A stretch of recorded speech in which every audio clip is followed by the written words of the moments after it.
man, welcome back. Woo! Where are we? Right there. Welcome back to the Black King's Frequency. It's Camlish Morpheus. If you see it, the one. You know. The one. Yeah, so I'm literally the one that offers you the pills. Shmani is the plug? Definitely. Yeah, so Camlish Morpheus. Get out the matrix. I am the gate. Ule mse alisema nini? The dawn alisema naomba Mungu afungulie mlango ndio nifungulie gates. Yeah. But ladies and gentlemen, welcome once again. It's been a minute since I was here, man. I feel like it's been 30 years. Welcome like back. I've aged. Welcome back. You should give yourself some bell, Some like, yeah, thank you, Joby, for the bell.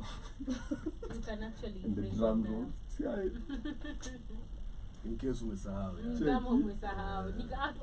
Simple. Just no squeezing easy What are we jokes. talking? It's the couch, bro. Mwana mko Colbert with them jokes. Hizo jokes haziwezi. Nachikadi amehata. That's why zinapita. Don't matry huwezi. Usi matry. Yeah, That's but how I don't hate on my drive. no, like hawezi matry. I know. I can't, for real. Nakubali. That's a way of us saying she has missed you guys. Not really. Hao ni kina nani hao? Wow. We missed you too, Shmani. You're safe here. Okay. It's okay. You've been good? Apart from Kutumis? Surviving, guys. Yeah? It's not been an easy journey. Just last week, Yeah? things have been happening in my life. What happened? So there's this person.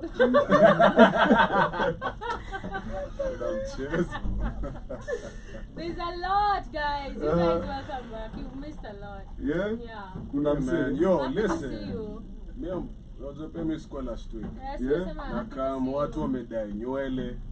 Nah, Shout I out know. to E. Yeah. Frankly, know? we have gingers in the house. Gingers in the building. Yeah. Yeah, man. Yeah, and Joby has a short hair.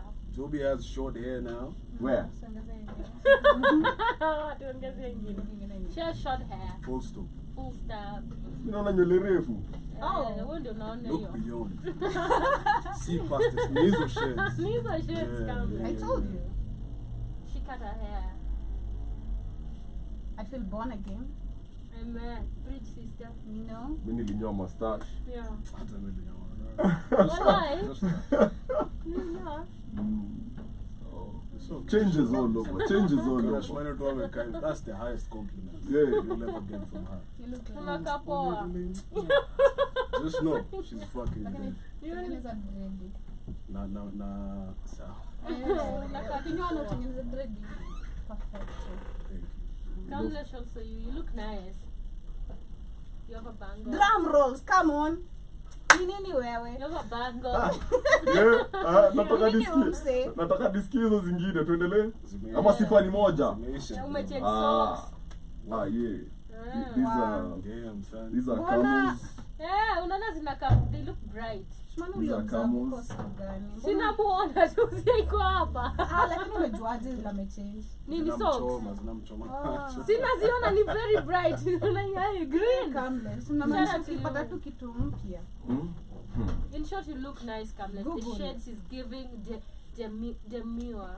Wow, very cute. Very cutesy. Very cutesy, Kamlet. Very demure. Where have I been?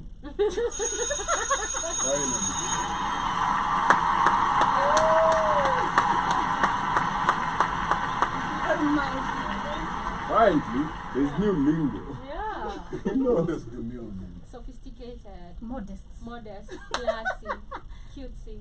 It's je ne sais quoi. The oomph. Oh my Yeah. god. Pizzazz.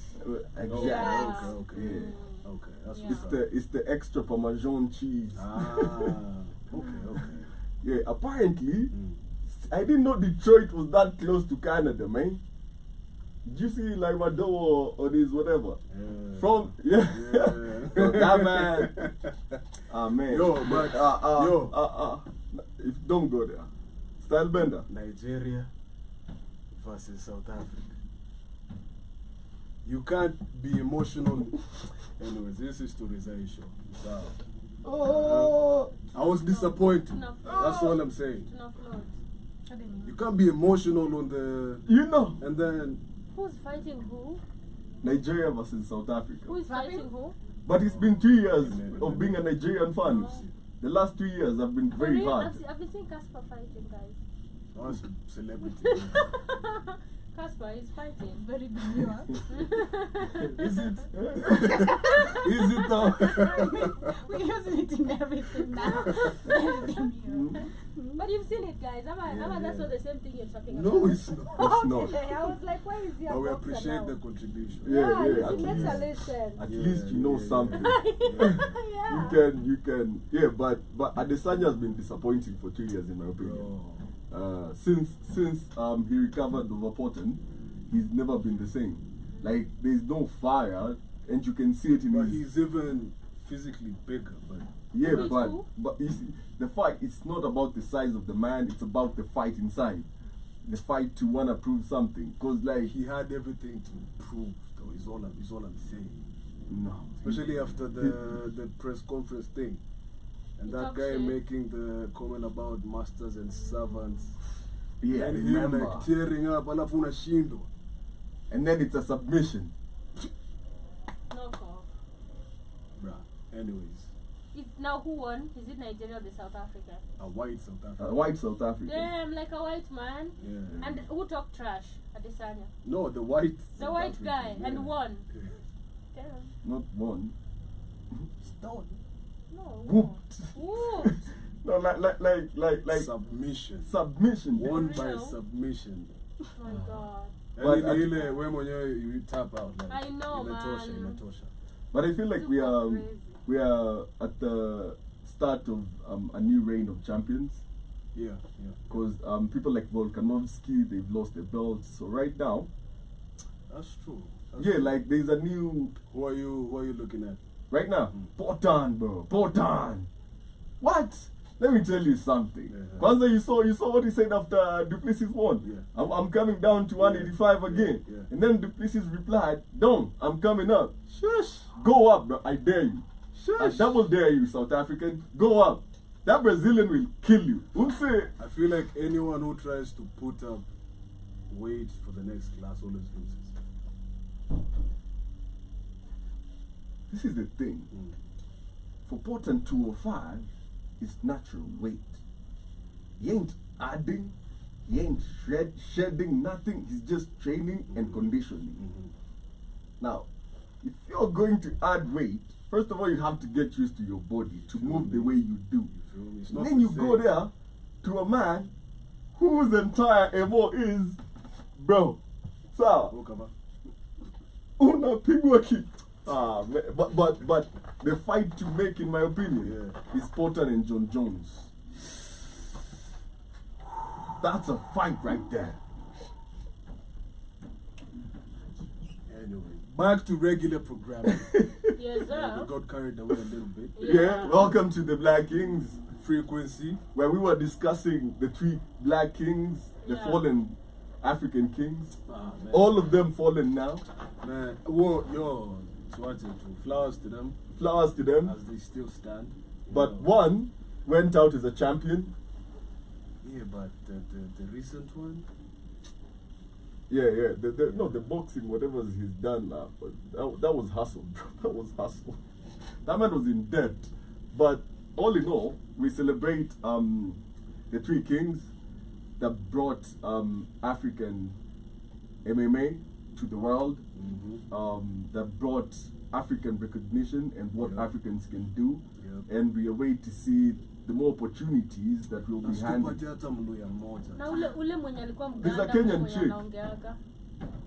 Ugandan one. No, there's a Kenyan chick The guy. actually The Kenyan. fighting in South Africa. Madongo. Nah. Wapeleka wa Uganda pia. Now, like, there's a Kenyan chick fighting in the South African circuit. Really bad. Nani Mluya. Mixed Actually- martial arts, I know. not boxing. I know. Mixed martial So arts. there's a difference between Madongo and what you guys are saying. Very That's big. boxing. That's Boxing boxing. is one discipline. Yeah, okay. MMA is combine it like karate, judo, aikido, zote. Yeah. So you have to be like a bad man. Nothing is how you doing? I'm okay. Yeah. Morphine? Refrain from using copacetic. Use other adjectives. Nasikia unasema demure. Demure ama ni demore? Ni demore. Demure. I am demure. Who is this demore?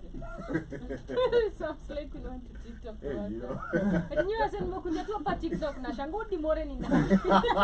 What demore ni nani? Ntazola, you know. Yeah. Who demore ni nani hapa TikTok? I love the way Tanzola worked come and down and she's not. Shout out to Dames though. Who's this demore? Yeah. Okay. So yeah, I am very demore. Yeah. Life is nice. Right. The only thing you have to complain about, Naruto too. But apart from that, my life is great. That's what's up. Yeah, it's always nice when you actually have health in life. Like, you never realize how important that is until you're sick. That's true. Were you sick? No, like I'm saying, like. Like what you sick?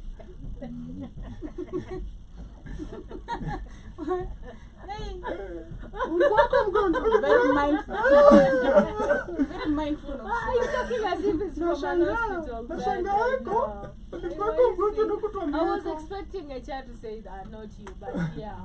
Yeah, nah, like, just generally. I'm like taking the flowers.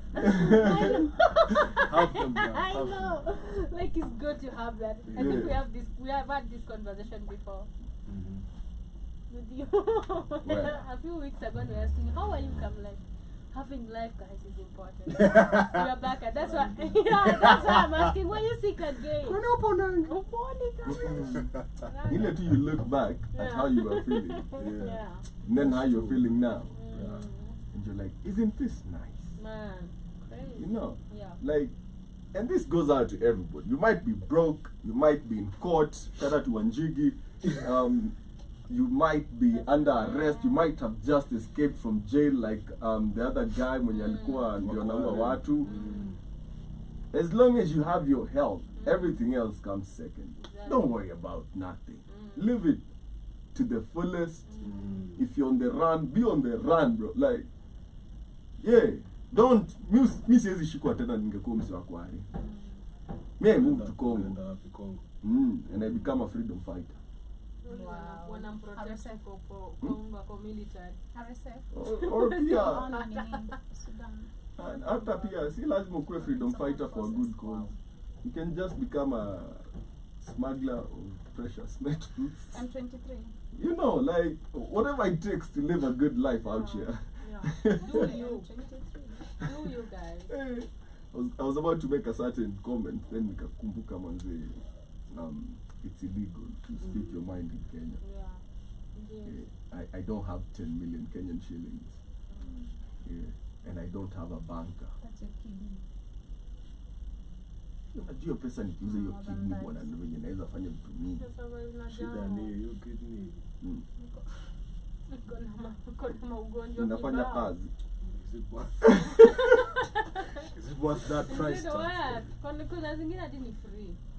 Lakini yako imechapa sana. I think hata ikiwa mbaya wanatoanga part nzuri. Hakuna. Ati wanakata kidogo wanatoa ile mbaya na kuweka mzuri. Why people are psycho? I mean, there was the guy mwenye aliyekewa kidney ya pig akaishi for some days alafu. Yeah. Then he popped out. Lakini man. Mimi nataka kucheck up on that guy who did the procedure to be a dog. See you seen it?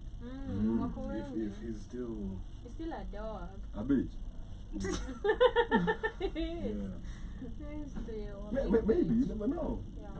You never know. But do you know how that's a weird fetish though? Because think about it. You're psychotic, man.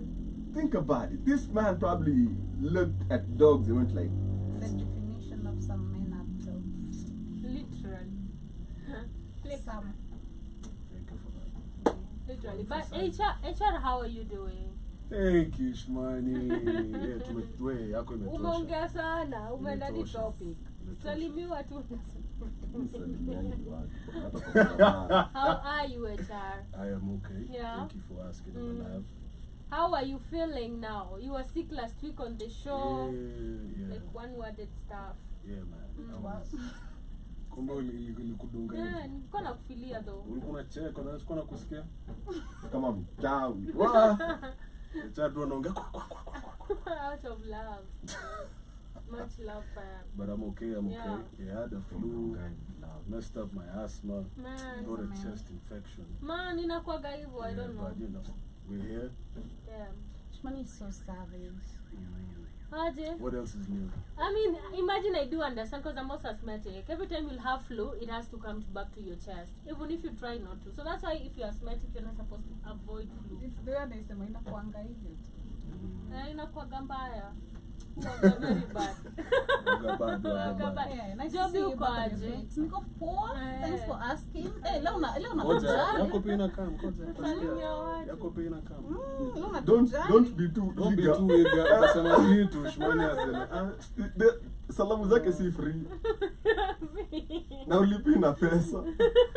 Ni kupashwa tu kama chakula ya jana. Guys, stop. Glad to see you, HR. You're doing great. Thank you. Healthy.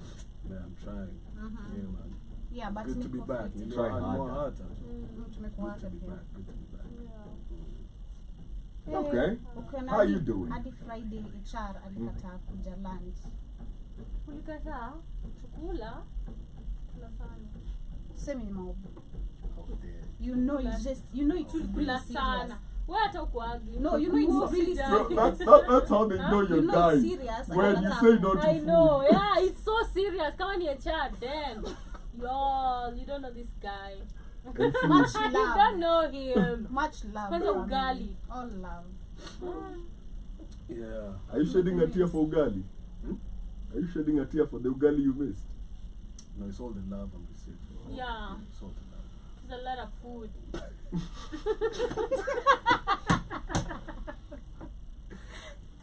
There's a lot of food. Let's get the salt on the wound. Kicking you while you're down. No, Johnny tulibeba. Na tukaenda home mapema. Man, it was a good day. Just get Huku hadi. Fenye utanunua chakula. Baki tu huko. Baki tu huko. Next time. Mimi nilikuwa kwenye walieka ile statue. Yeah, how was Eldoret, Kamlesh? Is it better in person? It's now a See? city. No. Worse. Also see What? camera tricks. Ni edits, That, filters. that is the definition of kuna mori wangu anaweza ifanya cheaper. Najua Cheap mtu- is always najua expensive. mtu mcheap huko. Miki meniramba na hiyo cheap is expensive. It is. Ati- It's a temporary Tumeka solution. budget ya ngapi for the statue? Unaona nani aliruka? Acha. Governor. Aliruka hiyo story. Alisema, and today the deputy governor of Uasin should resign. Yesterday. Oh, yesterday. Yeah. Yes. Yeah, he resigned for an international farm. International farm, literally. But aliruka hiyo story. Alisema wao watu hawakujua and then it was not from the government's money. They were just trying to, do something nice. And I said even they were shocked. Wao wenyewe after ikuwa hapo. Wako like, damn. Ni mbaya hivi. I feel like that's a consequence of modern art. Have you realized how modern art is tasteless? Yeah. Me come across weird things on IG. There's like the last one I saw. There's a huge white block with like a railing up a candle, and then this guy is in just boxers, and there's a whole crowd around him. And then he just looks at it. Afonenda na track kwenye panda hivi, afona shuka. Anafona panda, and then he goes like across it hivi, and then a long caption of street. This represents the struggle of. I'm like, what? Ini mbao, bro. Nalimba usura mbaya. Artists when they, I'm like, yo. But custom made stuff is good. It's only that you have to fika bay. When you look at art from like a few centuries prior, and you look at the art we are making now, you're like, what happened? Have you guys ever gone to like a Kenyan only Ghana? Respectfully, John. Hey, I let's know. do better. Yeah, because it's basic bad. art. Yeah. Yeah. Why? It's very basic art. I don't know mlipe waje hii space week. Very basic art, which is the arts and craft. Voila. It's crazy. It's nuts. Because the thing, and I feel like it's a result of modern society and minimalism. Because we've changed everything to look as plain as possible, not to have character. Before, when you'd find like an office, whatever like this, it had design all over, like it had character, it had, but nowadays it's plain. It's demure. You get like the and if you look at the history of how everything has changed, how everything, even from the phones, how the stop booths, from even the street lights, whatever, how they used to look like, everything is becoming minimalistic. People are becoming lazy, and people don't like complicated stuff, so they go for the most simple things that can do their job. I think the issue is also shame. Hakuna shame squeeze. Like an alto exists. For real? Squeezing. You feel for people. No, like it went bad when they started making altos and jukes, and you know, like there's no shame. When Toyota bought Subaru, you know, like that's when it goes to the dogs. You know everything is going to the dogs. Because like you look at Subarus right now, they look like Toyotas. It's just a Toyota with the Subaru. With the Subaru logo, you know. But anyway, you all continue like that. We have a very interesting topic today, something that is demure. Yeah. Yeah, very demure. But yeah, we are discussing independent women versus wife materials in regards to the value they add to their spouse. Come on, who do you think is more valuable to a man before, or even which would you rather be, an independent woman or a wife material? Both. Yeah? Both. Okay. Yeah. Expound. I want to be independent, but I also want to be a wife. Okay. Yeah. Joby? Both too. Personally, I believe in having my own, being Money.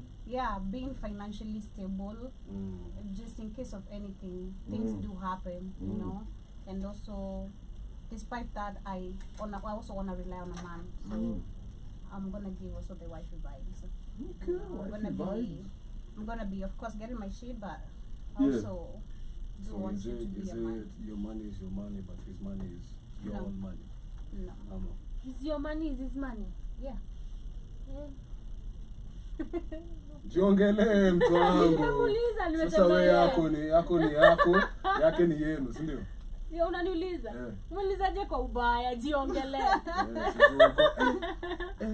Yeah, personally I still believe on men providing. So yeah, I'm gonna go for a man to provide one-handed. But if it's not if there have been issues like termination of jobs and stuff like that, I'm gonna hold him down for a period of time, not for life. What if there's no termination? What is your money for? My money is for running like small stuff at home. But he's providing 100%. Yeah, he might provide, but sometimes there might be like really tiny stuff left. So what is your money And for providing like tiny stuff, food sometimes, not fully. for? So all your money is in order to... Why are you saying all? Do you know my money? No, I'm just saying, so you want to be independent and a wife. Yeah. So if the man is covering 97%. Yeah, I'm gonna cover Your money, the alafu hiyo ingine yote. Sini yangu echar. Kufanya nini? Si vitu zangu. Si unauliza. Vitu zangu tu ikuwe tu hapo kwa bank nionage. Ikuwe shamba fulani, biashara. Nah, I'll spend my money with my money with my man. I don't mind. I don't believe like women spend like 100% though.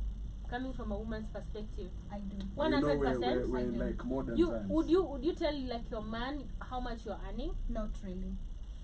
But I'm gonna spend. Yeah, you won't tell him how much you're earning, right? Would you wanna know how much he's earning? Not really. Okay. damn, you all are some cold. Me, I wanna know If how he's much comfortable, he's if he's comfortable telling me, Yeah. fine. But you're not comfortable. I am if he asks, Ah, okay? okay. But if he doesn't, kama tuna saidiana, everything is okay, me I'm okay.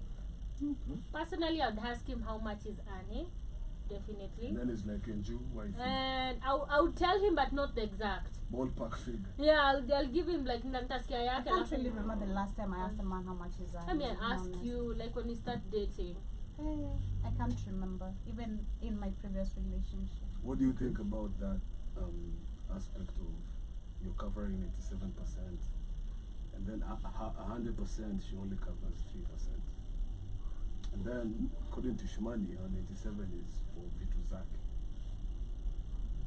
It depends with what she defines as vitu zake. Amekataa kutuambia. You know, but then again, if I'm covering 97%, why do I need you? See to cover. The hell, Cover what? Kamlesh? 3%? It's not about needing me. No, like. It's about. It's not about. But your money at any side. Like, So Inafaa why- nisaidie. No, like it's in a setting where this is your man, like you all are one, right? What you're basically doing is holding him back. Because if you all actually worked together and put your capital towards something constructive together, you'd move further. fast. So let me ask you, y'all faster are and trying to farther. advocate for like 50-50? No. So 100, maybe one 100. aspect that I feel like makes sense. 100 is 50-50, Kamlesh. No. It's your all, my all. listen. For me, this is That your all my all is not 50-50. Oh my God. for me what I believe. Yeah. And again, it's for me. See, Yeah. I'm not preaching it to anyone. I cover and provide 100% Yeah. for Everything. yada, everything. Yeah. Your money, if it's makes sense because you're independent, we use that for investing. That's true. That's what I'm saying. When you put your capital together, you can do more. Because let's assume I can feed you, I can take the kids to school, I can do everything, right? And take care of her as well. Yeah, I can. You're So not we tell stuck- this mina ndo najilipia nah, all that is covered. Yeah. So, No, we can have a joint account.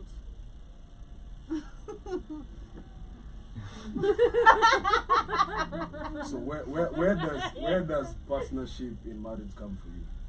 See, we are. Without like nakupea watoto and just you and him. Yeah. Where does the partnership for Shmani come? But there's a lot I'm offering as a woman, What are you offering? apart from like provision, everything. What's everything? Everything that a woman is supposed to offer, apart You know, from just give providing. me like a few Support. examples. Support system. Yeah, support system. That's a So big one. so how are you supporting me? Should I support you financially? Because you all go back to finance. That's why I have a problem. No, of no. giving So one You're there handed. emotionally. I am invested in emotionally. I'm Sasa taking care of tunataka you. Are you cooking? I'm You cooking. cleaning? I'm cleaning. I don't mind that. Probably we have a machine for doing that, but I make sure everything is done. Literally, yes. Yeah. I don't mind like doing house chores. I don't mind doing that, but I still go to work.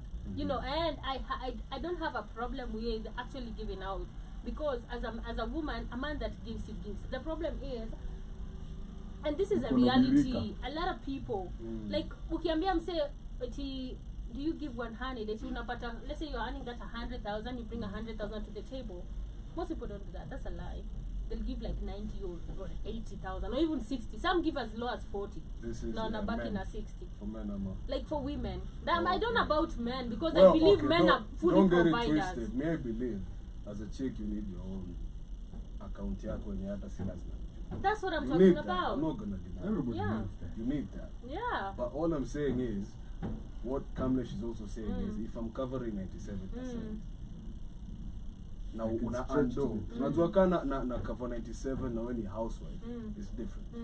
But if I'm covering 97%, So what are you expecting me to do from that place? What like how So it's how either I, yeah. it's either Mhm.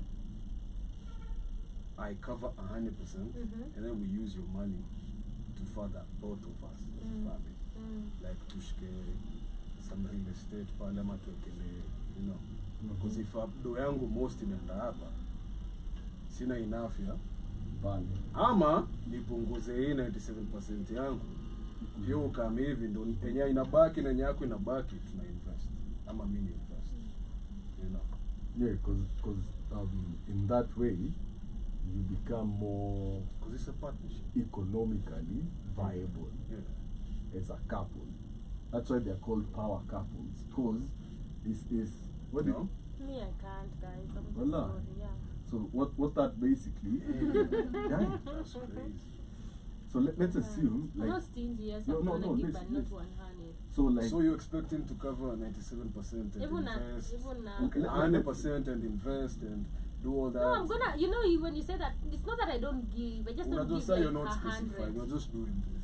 no, you don't you see when she I go to No. I'm just saying, it's not that I don't give. I Give just don't give specifics. one-handed. Okay, what are you giving?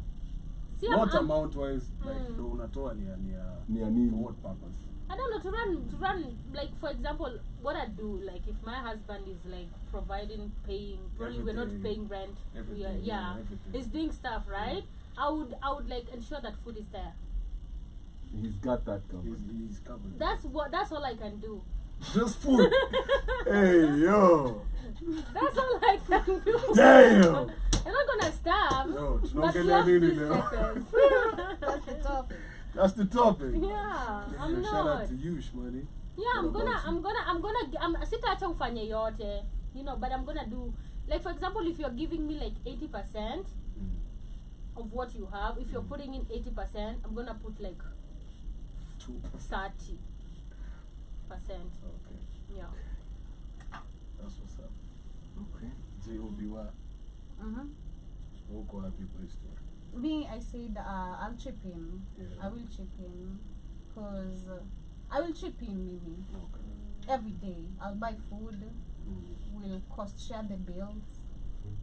Because, especially if we have kids, Mm-hmm. why should I let you do? Honey. Because, you know, Yeah. why should I let you do everything peke yako? Mm-hmm. And I do believe that actually helps you raise your children with also with a certain type of behavior, like knowing you're supposed to stick together, not wacha mtu mmoja do the most. Because I've seen personally, I love always going back to something I've said before, and both of you were shook. I think before Shmani joined the Black Kings, and we discussed this before at some time. Like, I've seen my dad never ever been appreciated. Maybe yes, in a way I don't see, but ile openly for us as children to see, like, hey, say appreciatiana because of the efforts they're putting on each other. I didn't see that. Like, wake up by 5, probably 6, aenda fungue, aenda soko, you know, I'm helping him around. Yes, the wife is a stay-at-home wife. Amefunguliwa biz, ataki ku hold on. Me personally, I didn't see her trying to, you know, being and maintaining the business. Amefunguliwa biz, but every time atafunguliwa biz, niko naona tu ball in a pop. Naona ball in a pop. Niko like, bruv, can you basi employ someone here? Inakuwa annoying inashindikana because people are not to be trusted in business when you know naiba. So I've seen that. Like, I used to see him, yo kwa mkasubu, as much as he was really a shitty person, that side of him I really appreciated. Like, Hard working. yo kwa mkasubu yongware. Me personally, hadi wa leo nasemanga, I'm glad I really don't wake up so early because it's not really easy. Kwa mkangware kurudi unarudi by 9. Umechoka na unashinda ukihandle chuma, you know? Kushinda You know what the ukilisha funny nini. thing is? Mhm. Like, it's not even if there's no appreciation, like, it doesn't change anything. It As a man. Yeah, it doesn't, but you feel motivated. I do believe you feel motivated. Like, you feel pushed. You're not feeling tired. Ukiamka uko like, It's an unnecessary push. you know, you don't feel, it is unnecessary. What if he was being appreciated, like, not you guys seeing? That's what I'm saying. Maybe I Sometimes. didn't see it, No, but Because me me, I didn't see my nakwambia, parents' issues hata siku moja. Like, it was off case. it's okay. But acha nikwambie vitu mingi. I've given an example which maybe sounds off to most of the people. Personally, majority of the times nikwanga hata utasikia complain shida ya miguu, anaumwa na miguu. So niko like, hey, let me warm some water, wash your legs, rub, you That's know, what you massage, mean. yeah. I get you. do his toes, whatever, cut her nails, nini, and leave, atasema asante. But niko like, at the back of my mind, this is kazi yangu. Sitakudanganya. At the back of my mind, niko like, this is not my work, literally. You're the one supposed to be doing this. You're staying at home, hakuna kitu nafanya. I barely see you do, like, hata gift sijeona ukimpatia, like, brother. You know? So personally, out of that, from seeing that and the way I've always wanted my life to be, and how I literally reciprocate in relationships, maybe not back then, but currently right now, personally, I'm gonna give. I'm gonna give. I'm gonna, so long as najua, you're not really, I'm not gonna say I'm gonna date someone really below me, but your finances are on top and you're chipping in. Yeah. It's profitable. Because that brings me to something I had mentioned, and you feel free to correct me. Daughters of the mountain rarely ever get taught to stick to a relationship. They're taught that, you know, like your priorities as a wife or mother is your kids, yourself. No, your kids, your money, yourself, your husband or father of your kids. And they're always taught to, before uelewe, tafuta pesa yako. Anything can happen. You know, and that's why you see a lot of single parenthood among daughters of the mountain, because they are very quick to say, acha nikajitegemee, siwezani na hapa. You know, and I saw a conversation today where this woman was saying that Kikuyu men don't know how to handle empowered women. Oh, that is very true. That's why they're resorting to marrying Luo ladies. That is very true. That is very true. Yeah? Because a lot of daughters of the mountain are very empowered. But isn't that also, are you trying to say that daughters of the lakeside are not empowered? It becomes different when you intermarry. Yeah. Because also, daughters of the mountain, also, They most love of them end up with boys of the lakeside. Yeah. You know, I think it's different. I think by Kikuyu men as a stereotype, which is somewhat true. They Very arrogant with their money, with how they treat women. True. Okay. I agree to a certain degree. Okay. And then Joby had a certain story where this lady was talking about how It's a man? it's a man. Yeah. He was saying Spoiled. spoiled women actually bring The value. best. Let me read it. Okay. Marrying a spoiled woman that expects a lot of luxury from her husband is actually beneficial to us as men, because it will apply pressure to work harder, pressure on us to work harder and achieve more in our professional life. Also, the more a woman is spoiled, the more she will blossom, which will then have a positive impact on you, because every time you come home, you'll see a beautiful contagious smile that will make you forget all the stresses at work. Your kids will also see the happiness and love between their parents, which will set their standards higher. Yeah. Okay. So before we say all the right things in that statement, I want to point out the wrong things. Are you suggesting that girls that aren't spoiled cannot build a good home, that they cannot keep a man happy, that they cannot raise kids with high standards? They can. I think, again, this takes me back to a video. I wish I could really find that video. It's on the same page, but in a kitambo. But there were two men, okay? Yeah. One was like women, a woman would love you and a woman is okay.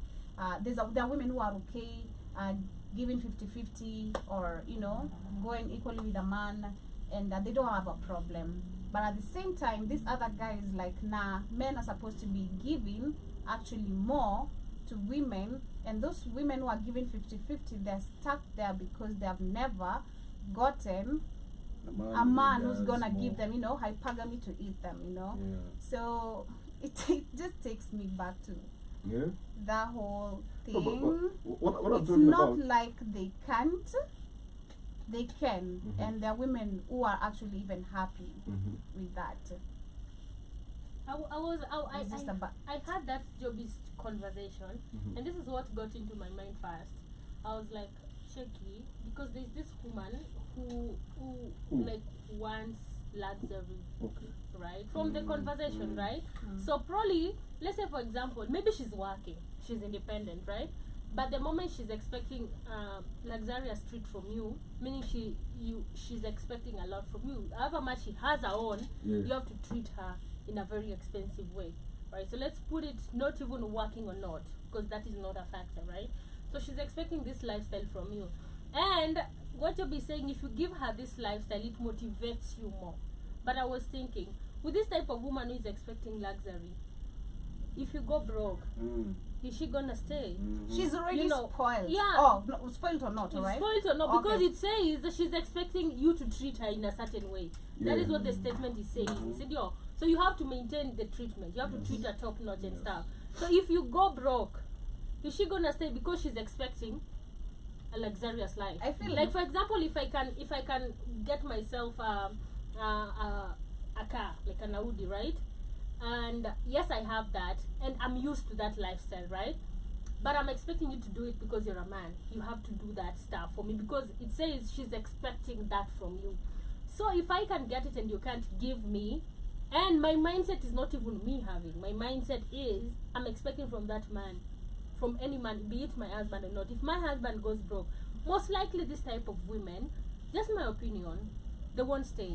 And again, a lot of men go broke trying to please the type of women, because you, in your mind, you're like, it's okay to treat my woman like that, she deserves this. Yes, a woman deserves that that good treatment if you're capable of. But you find some men, they want to prove a point. Oh, they want to be with this woman. You remember the conversation we were having where that guy says that ye akiwa broke ana cancel who dem, anamblock, anafanya nini, but akishapata pesa anamrudia.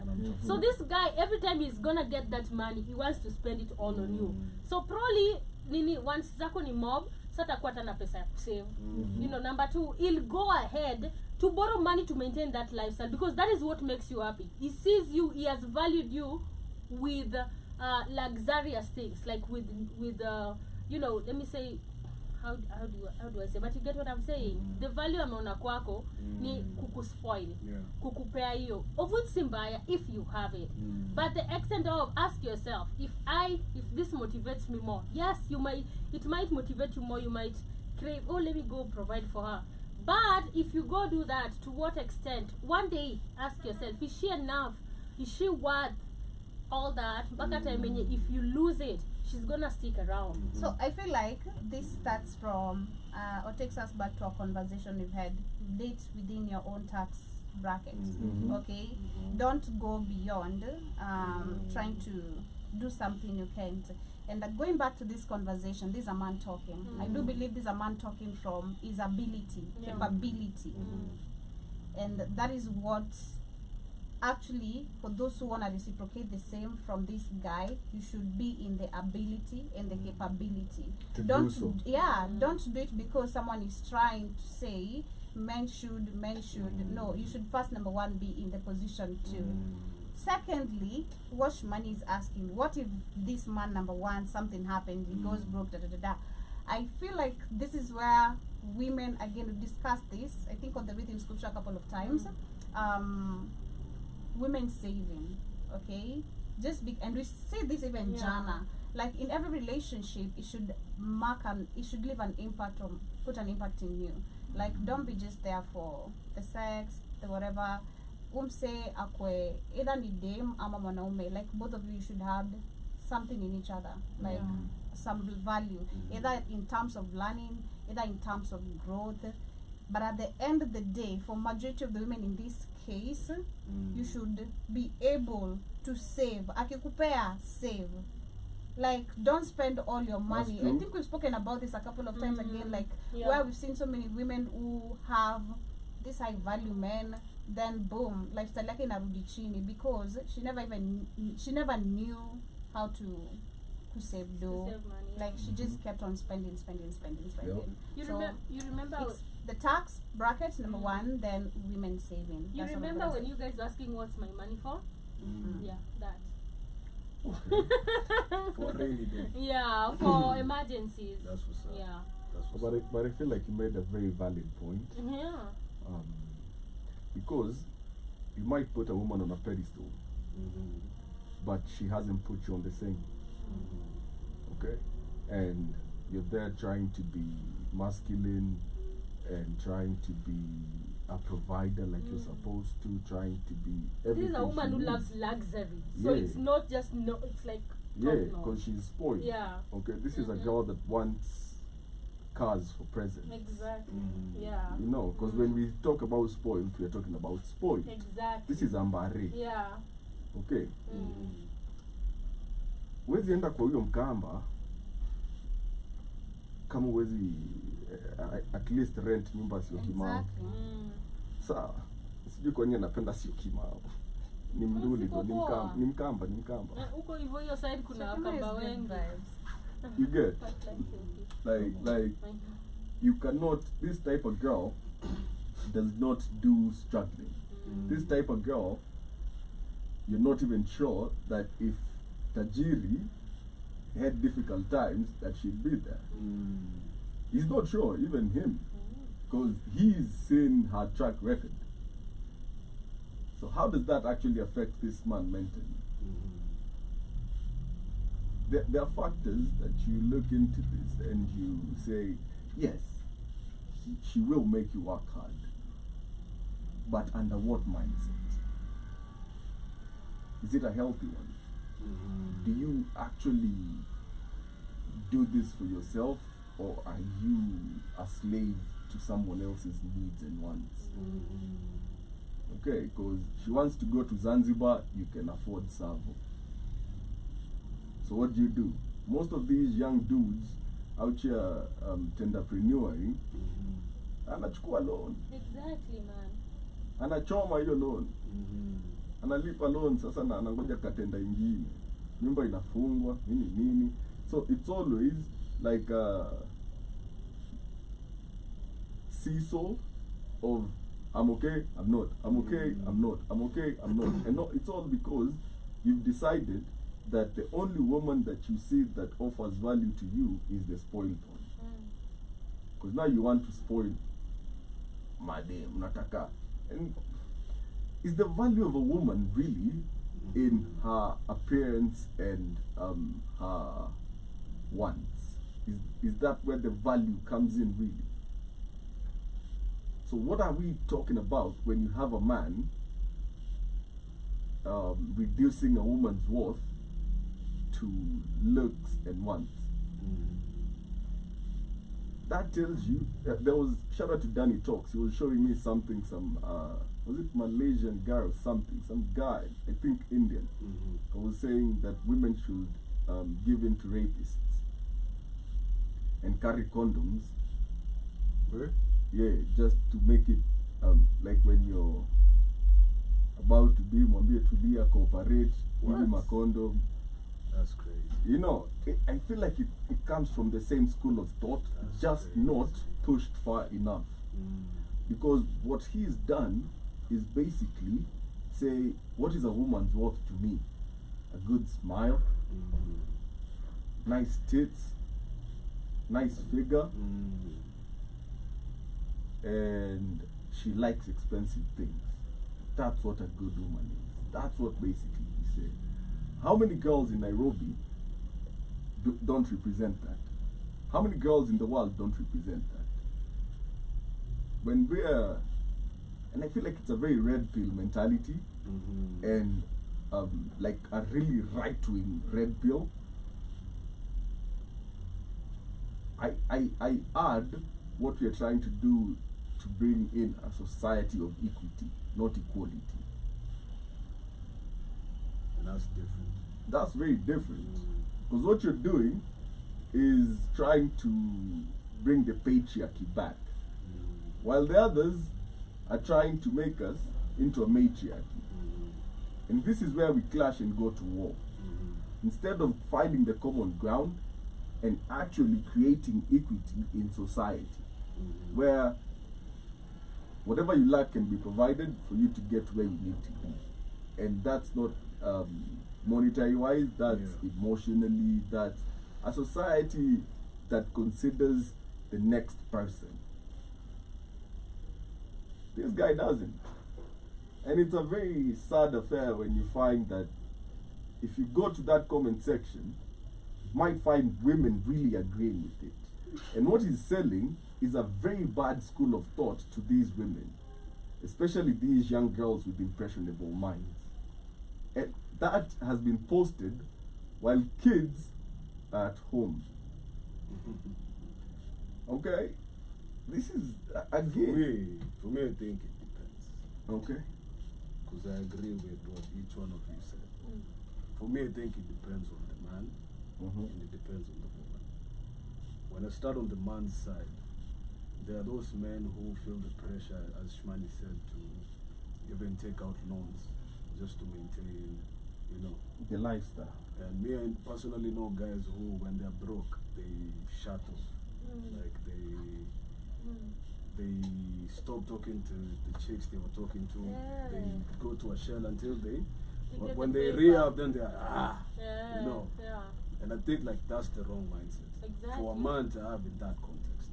For the woman, I think it also depends on the woman, where if it's what Shmani was saying, then hypergamy might come in, and she will not feel the need to reduce her lifestyle. Exactly. When the husband cannot anymore do that, then she look for the next best thing. No. But also it depends if she is a considerable human being. From what Joby said, now it becomes she's the motivation factor. So it's when we look patana and I'm spoiled, but realistically. So inakuwa like, yo, every weekend I don't know, you know, like on a calendar. But then on a yo, baby, this month was in a show, public offices, no? As much as she's used to being spoiled, she'll be like, I understand. You know, so it depends. Did you see the video of this chick in CBD? It was content though, but this is evidence of what society has become, right? Amesimama kando ya wase nena anapigia sibika ni chanjo yake uwevo. Ati ndio nimefika kwa hospitali unaniambia nahitaji surgery. Nitumie 30k. You know, like I said, like what the hell? And truth is, you'll have dudes that will send that 30k without even questioning. Okay? And she's literally in the street asking for 30 G's. She doesn't care what. First of all, it's a lie. She's just trying to get money out your pocket. But you know that happens in real life. That whole lie because of that. But talking about what Joby was saying, I feel like it also makes a lot of sense in a way. Both, if the woman is nule unamspoiligi, unaona, but she is. I don't want to use the term reasonable. I want to use the term she's worth the spoil. She's putting in work. She's a spoiler, but she's worth the spoil. Sometimes you say, if the woman is worth it, unam spoil. Simbaya. But if she's worth, you know very well, she's gonna, even if she's spoiled, she's gonna stick by me. Hata kama sina, si ule mwenye nikimwambia sina atakata. Yes, when we have, and most times it's there, I'm gonna spoil her because she has this big taste. It is worth. But most times has to be realistic. Exactly. But most times look at it in a situation where this woman who wants luxury, if the point says she is used to luxury and she wants luxury treatment, from that statement you can just tell this is somebody that is inconsiderate. Because this guy bases you from material stuff. Guess what his name is? Who? The guy who posted this. Nick, the love coach. Yeah, it looks like a life with like. I don't want to but say. yeah, shout out to the comments. This guy says, marrying a woman of substance who's low maintenance, appreciates the little things, doesn't have a high desire for superficial validation and materialistic status symbols, is much more influential to a man. A woman who doesn't need the world makes a man want to give it to her. You Yeah, get? Plus, I naturally. think in this aspect you have to specify what is spoiling. Exactly. Kuna mademadi choku ya 120 ni spoiled. Like anafurahi, like umemletea choku. Kuna dem mwenye fogo gaucho ndio spoiled. Kuna dem mwenye spoiling. You see, Unasema chocolate hata kama ni how much surely? Maybe I call large. Ya maziwa. Kusaidia. yeah. Inakusokota mba. Ishajua what I'll get you. Don't grade me to white chocolate, White guys. chocolate, shika. Kwanza ile box. Man, Oh shit. all white chocolate. You Utaenda see, kuiuza. my version of, okay, me I would prefer spoiling a chick. Instead of me getting used to these small things. Like we go, On a trip. we go on a trip. Create memories. Man, or Yeah. like, yeah, man, I think that's, we would get like a farmland to make like a DIY shed up or to do my DIY. But for me, that's spoiling. Okay, anza hapa kuniambia sijui Chanel bag na Bulgari. and it's not the money at the price tag, it's the what. It's the It's the what. what you're I asking can for. take the same money and Do spoil you something better. differently. Yeah. Yeah. And then this guy, this woman says, a spoiled woman is a materialist. Who is materialistic is a woman who can never be pleased. That's what's It up. will That's never what I'm be saying. enough. Exactly. You're spoiled and you're materialistic. You base everything on material. So when there's no material, you're definitely gonna walk out. Yeah. And then somebody here agrees with HR. They're saying spoiling is subjective. You can spoil a woman with little things that show her that she's always on your mind. A love note does wonders. Don't let these dudes convince you that women want luxury. Most of them, Love note. Hey, ameandika 150 reasons why I love you. Kila siku anatoa no, listen. Love not Let me put it this way. love note. You're Love not speaking. hapana. Guy, kwani ako class 7? Oh, see, among other things, it's You're just one of speaking. them. You're speaking from a perspective of that's all he does. When he's able to take you out to dinner and you wake up in the morning to akanota akikwambia venye nakupenda, you love that more than any. And yes, and I want to agree with you because people say, like mtu akisema me I want a guy to do this. Expectations hazikuangi unrealistic. I believe women who are considerate, they know what the potential of their men. So when she tells you something, she knows you can get that. You can do it. Exactly. See, I'm gonna tell you I need 10 million, and I know you're worth 3,000 or 5,000 or 10k or 30k. You know, at the end of the day, it is being considerate in the fact of nikisema uni spoil nikisema uni spoil kuspoil yangu si ya Joby, kuspoil ya Joby si ya Sheila, si ya Iwoton. It's different, and it also depends on the value of the man, what he can. But showing or putting somebody just the thought, you know, the thought of hey, you need this, you want this, I can get you this. Hata kama ni ndogo aje, a girl will smile. Yeah. She will always be happy because just the thought will say, oh, I have this for you, I brought this. She'll treasure that. Hata kani handkerchief. It will be crazy, she'll be carrying it in her purse all day. Just because you thought about it and it's sweet. Somebody says this dude doesn't understand the game. He's going to influence these guys to marry women who are only attracted to them for their money. Yep. A man should never spoil a woman. He needs to lead and guide her and teach her how to be a good wife to him. All this tricking and simping needs to stop. And that's true. Because when you look at his profile, somebody says his profile picture and handle lets me know 3 things. Number 1, he has no idea what he's talking about. Number 2, he only gets women because he has to try and buy them. And number 3, he's a panderer saying what women want to hear for profit. Love coach. Yeah. We wanna sell pipe dreams. Open women pleaser, anataka followers. And then this lady is this is one of my favorite comments in this comment section. She says, men like this always tend to be abusers and or toxic. Yep. And that's so true. Yep. And That's so we're true. part of his Property. You're a trophy. You're my thing. You move when I say move. I pay for it. Yep. I paid for you. I paid for you. And then somebody says the dumbest relationship advice comes from people not even in relationships or married. Ando watu wanaongeka sana. wako na opinion. Check, ambia dem yako hivi. Shout out to Andrew Kim. At least you tried. You see, once you try and you fail, You tried doing what? marriage. Yeah. You know, once you tried, you fail. Now you have knowledge to give us. Who are you? Some woman that used to take him to church. Yeah. Nakwambia Kimi alikuwa anavaa suti na anaenda kuomba mbele ya kanisa. Walai. Na ukachezwa na the same chick. I don't think so. Squeeze those on Pepeto Carol. Damn. And then this lady says people see the word spoiled and luxury and immediately think material things, that's the thing. which is not always the case. No, it's not.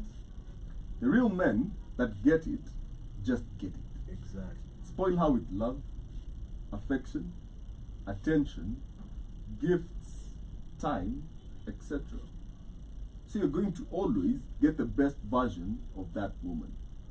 The right woman who knows how to receive this from a man will return his love and affection 100 times back and speak the king in him for treating her like a queen. Exactly. You know me, I know a certain homie of mine. And I date mtoto agitikali. You know when he can't do something that she wanted, like a party mavitu. It's like the norm in the relationship. Like it's like a prostitute. Sorry to say. Indeed. Like yani it's like kujua kamna do. Jingi. And so it's like he's always buying things that should just be a norm. He's always just paying for. He's paying for Gucci. Nani mtu wako? It's a no, like catch me Mtu dead. wako. See, that's why I'm saying it depends with the woman. Is the woman worth it? Exactly. Because now this guy ataenda kama ana. We go back to tax bracket again. You know, That's why I said it depends on both of them.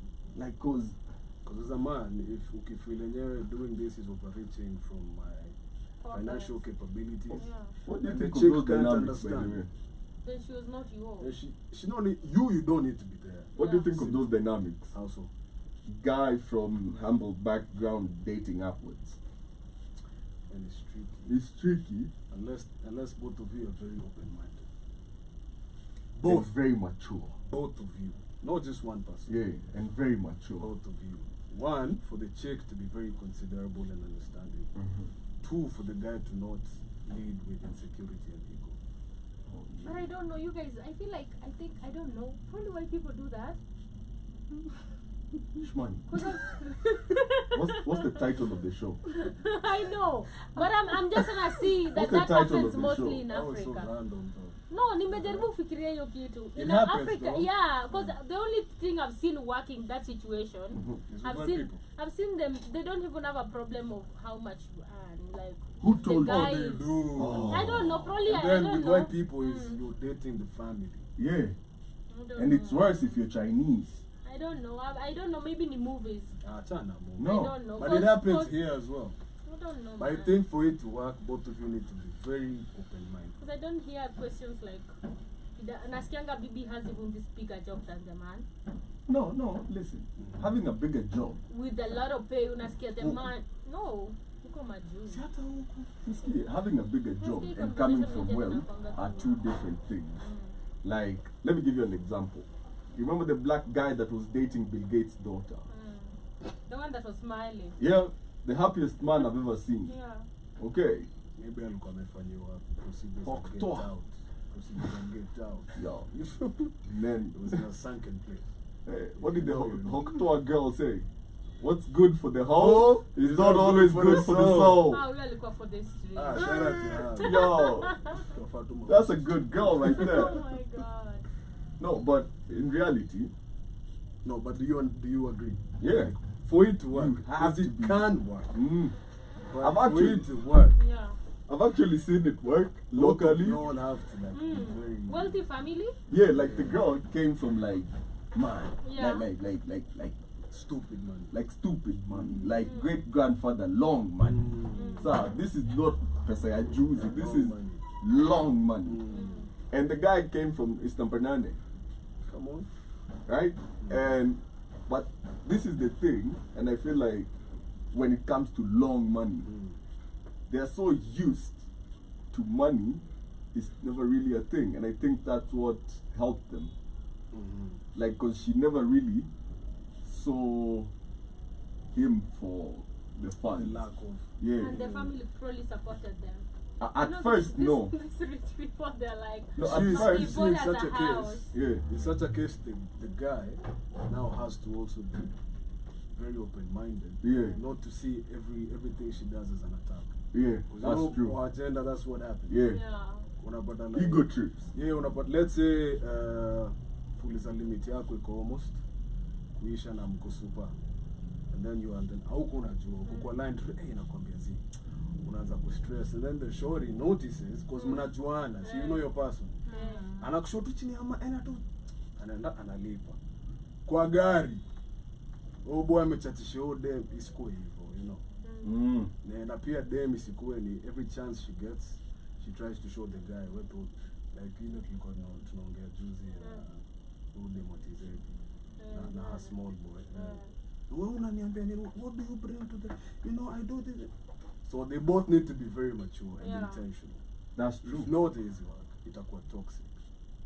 Also, you find that this, shout out to rich people, wealthy people, at weddings, they come broke. No, even if the girl is from a wealthy family, they gifted you like a house, and then the family is like, okay, it's a problem. No. Really? No. Me, I've seen friends who are gifted a home, What? but the guy got money, but the parents of the chick No. bought them a house. You think they control you? Yeah. Really? Me, I know a specific Yeah, The way example. mtoto wake teta tu kidogo hivi, hiyo nyumba, it's always gonna be a threat of we're gonna take the house or something. Nitawatoa kwa nyumba yangu. Yeah. Me, I know a specific Utatoka kwa hii nyumba wache mtoto wangu hapo. Really? Unanisikia? Or at every slight inconvenience, she Yep. runs back to To- Exactly. Because what she knows is you're not the provider. yeah, she runs back to any slight inconvenience. Yeah. Unarudi hivi mtaa watu hiyo alienda kwa guka. Yo, what? Ati unataka kuenda na watoto? Watu bado fanya hivyo. Yo. Okay, what people don't talk about is also the opposite, where the guy is from a wealthy, and since mama kamlesha ameona hivyo ndo umeamua sawa, anakuja analetwa. Anakuwa mbochezi. Sasa unapata this is the parents house, ni mnaondiwa hapo. Na hapo kando. That is also dem hata ikuwa na amani. She'll always be walking on eggshells. And y'all will never grow as a couple. Please Yeah. pardon. So like the opposite of what we're saying, where the guy is not from the wealthy family. And what usually happens in those scenarios, the guy is always very close to the parents. So anachengewa Hapo kando ya kando. wazazi. And then you as the wife, unaletwa hapo na utawaishi. I have my friends. They're really doing good right now, and their relationship. The girl is from well off, but the guy is from really well off family. Like yamerelelewa Karen, Shoshaka na Karen, and stuff like that, right? So this guy before now the chick had a job, but sasa it was not paying much. That ametoka shule, but they are lovers from campus. Yeah. So what happened is,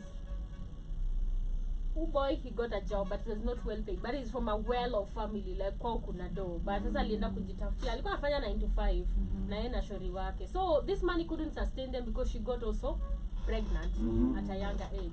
So she moved in to live with this guy na wazazi. What? Wow, na mtoi. She moved in to live with this guy. Wow. Kwa kina boy. That's tricky. She lived there for 2 years. And How was the experience? so she was telling me, like, the family is very, because I've been at their place, their grandparents, nini. She was telling me that the family was super supportive. They have this relationship, this close relationship. The husband's family and the wife, they have gatherings every weekend, they meet and stuff like that. So she was saying that when she moved in Ukuivi, the mom was so supportive. The mom would drop her to work, every day in the morning. And back at home, now because anaishi na wazazi, so najua like nimekuja hapa, maybe tunataka kwenda bash. Siwezi enda jinaishi na wazazi, mother-in-law and stuff like that. So your time walikuwa na save, they were putting their finances together with this guy. And they bought like a farm, like place wakaanza kujenga. So each time they are just living there, watu wanawaharas job, watu wako like, wewe umepeleka bibi yako anaishi na wazazi, nini. So so they knew what they were doing, they were not telling anybody. So this guy comes stressed, is like, man, wanaume niko nao nichukui serious wakikumbuka bado mimi na wewe tunaishi na wazazi wangu. But he's from a really wealthy family. So they saved their finances, and then they went walikuwa na jenga, wakajenga like gorofa, three floors and stuff like that. After 2 years they moved out. After they moved out, they bought a farm. Now the guy stopped 9 to 5. Akaanza now farming full time, and they're really, really doing well. Yeah, And plan. I've seen their families very, very close. Like every time, and the kids spend time at their grandfather, this other side. Both sides. Yeah, sometimes they have their personal weekend time where they send kids and they say, so that's what I'm saying. So that's what I'm saying. It's really very rare though. Very. Cause it when is you compare crazy. The numbers. But that's a beautiful But thing. they were, imagine, and the guy who used to come back home and ako frustrated, like, when men don't take you in the circle, the chick is just let them talk. Me, I don't care. They need, the alafu wakawaita housewarming. Pull up, my bro. Wakaita kila mtu wenye alikuwa na Kwanza wadharau. kwa ambaye anakupea personal tour. Check it. Like, oh no bro, there's one more floor. I came to you. Well. There's one more floor. And it's And then really, after really that, good. I cut you off. Yeah. Don't come to my house. And it's Fuck you. And the guy left 9 to 5 because now they have a farm. Pardon my friend. And the farm is creating that's money for them. beautiful, Their man. kids are international That school. is good. And their parents are really supportive. Like, If you don't mind me asking. yeah. Because I was the same man Martina. What are they from the same tribe? No. One is Kikuyu. The one is Meru. That's interesting. The chick is Meru. The guy is Kikuyu. That's interesting. But I feel like they're also like rich because the chick, they're not so bad because the stepfather is white. So she's not really bad. But if you see her father and her mom, it's just her mom stays in the States, right? Exposed people. Exposed. Makes sense. Like, I feel like the more... But her father and her mother she's black. Like, that's the stepfather. The mother got remarried again. Yeah, what I'm saying This is... white guy. Exposed people. The exposure has opened up their mentality to what family is. Because that's what white people do. Yeah. Like you said. They're very welcoming and they will accommodate. But white people every weekend. yeah, Nani, They are always having those. Always. Drop the kids off. Let's go have a good time. Man, but they're not white. they go for vacation together. Yeah. Yeah, they're not white though. No, like No, it's you see, money adapting exposes you. Yeah. Caucasian behaviors. Yeah. And that's what I'm saying. Like, but the father is You normal. think Yeah, it's the exposure to the world at large. If the chick was from nothing, yani. Basi babake ni normal. Si No, amelelewa na babake, see, hajalelewa na mzungu. See, no, like like if you said the chick is at Wakopoa, You wako poa, I don't think they're really bro. You think it got the same if she was an orphan, if she came from no money, home, foster home to but the guy they're richer than her, like really rich. The Yeah. But really do you think it got the same? I don't know. I don't think so. Yeah. Because you see, there is respect when You have something. I got it, but you got it. Yeah. Okay. But imagine funny thing. The funny thing is the chick. She went and got this government job, and she really earned now a lot of money than the guy. And the guy dropped, and then now he's a farmer, which he earns like a lot of money. And she still has a job. And she works for the government. Nice. That's beautiful, man. It's good kusikia hizi story. Man. But she, and it worked. Like she was like, man, me I stayed for 2 years. I was like, Miss Yezi. No, but you see, it wasn't a bad experience. Because most chicks, when that happens, hey, mother-in-law. I know. And then that's when the mother-in-law is in competition with the wife. Yeah, and about the son. probably maybe if you don't have anywhere to go back to your parents who are not welcoming, you know. they might treat you well because at the end of the day you're not so poor. Yeah, unaweza enda home. Unaweza enda home na babako ni Unaweza enda mzungu. kwa no. Really? I was Ama looking for unaweza a enda white man's majuu. name. I can go to Mr. Delamere. What? What? Mr. Watts, Washington. I know. Yeah, so like it works. A lot of people, for them worked. But And dad it's amazing. has some factors to it. Yeah. Like the white dad, stepdad, and money exposure. I was talking to someone the other day about exposure. And it's like, it's funny how if you're not exposed to something, it becomes like wrong.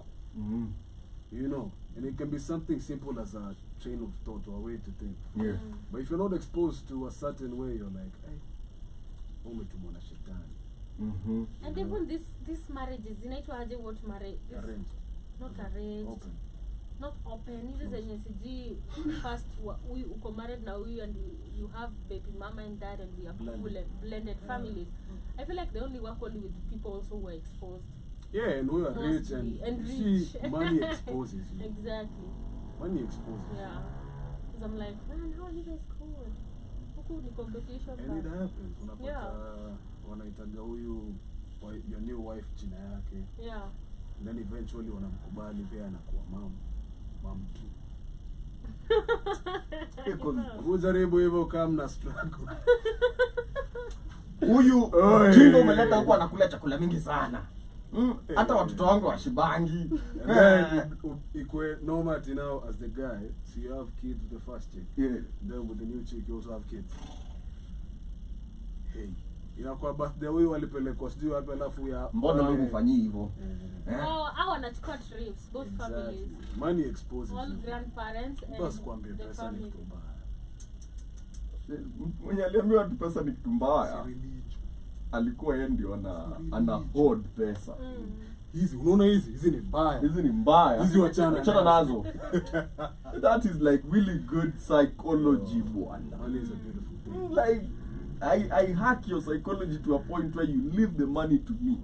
Somebody said that religion is the only thing that prevents poor people from killing rich people. Oh yeah. Because religion romanticizes suffering. Yep. Then to solo in a prevent to see. Religion 10%, actually, let's say 1% of the world controls the world. Do you understand that? Like 1% of population. Elon Musk akona how much money? Too much. Na kuna msee mwenye fulani analala chini ya bridge. Ndo unataka kuona pesa kai kama. Oh yeah. Utasaidia mtu hapo chini ya bridge. Nitabai bridge nimfukuze. Who cares? Hapo anaenda Mars. Hapo anaenda bila kuja na nunua hapo na namfukuza. Your planetary prison prison complex. You unatujengea Mars. Listen, and you know if you cultivate a planet, you basically colonize it. You own it. Yeah. So if Musk goes to Mars, and God forbid, Elon Mars, yeah, this man goes a being. Okay? Kama osho tuna kame. It is now Musk kingdom. Yep. And he starts moving people out there. And then he launches a war with Earth. Yada. Bana, Star Wars, Jedi. No, but have you ever realized this guy doesn't look normal, by the way? Like, have you ever really looked at him? He looks reptilian. Story for another day, anyway. So, but at the end of the day, whoever you choose to settle with, the dynamics that you set up for the relationships that you do enter into, and determine a lot about the outcome of it. If you get a girl that wants to be spoiled, na wezani, utahamia Kibera very fast. Sawa. Chorea. What are the cheese? This in the show a story. Chorea. Some guy we were in campus. Yeah. Well, me is kwa na kwa school visit. I think kwa pero anajua tu. Bonya. Nilienda Mombasa. Come on. Kiliniramba. Sasa this guy Nilienda Mombasa. Nafiki. this guy alianza kudate some chick who's sasa ziko katika percentage kubwa na masomo. Ameanza hivi ameput up a front that he has money but only cause anapewa go school fees. Hey, semester 1, semester 2 msa kumada chuo. Hadi sasa ya graduate. Cause hapo fee baby girl. So I got it. Don't worry. I'll go to Diani.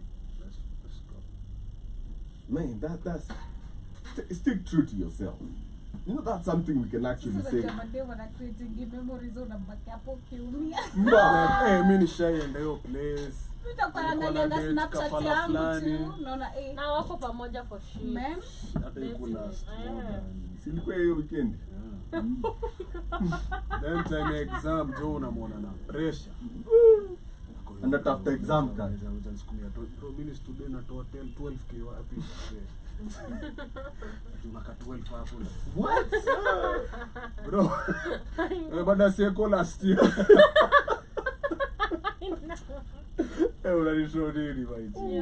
12k. Yeah. 12k. That's something but they appreciate about Kid. A man is real about where he's at, what he's going I through. think that's how it should be though. Yeah. Kaiweze and it's okay. Cheki Buddha. Nimesort form zako zi. Kama unataka tukule mturani sawa. Lakini ati unataka tuende wapi isa no. And stick true to yourself. The right one atakama. Yeah. And if anything, hadi when you're in your early 20s, hata una date. Date, singwati. No, ngwata mimi nasema si lazima udate ndio upate nginyo. Ile kudate. For women. Who? Okay. I wonder who are these people? Who are you? When nani? Who are these people? Who are these people? Me, I'm not in my early 20s. I know, but Yeah, I'm saying like if you're like Early 30s. 19, 20, 21, what are you seriously dating?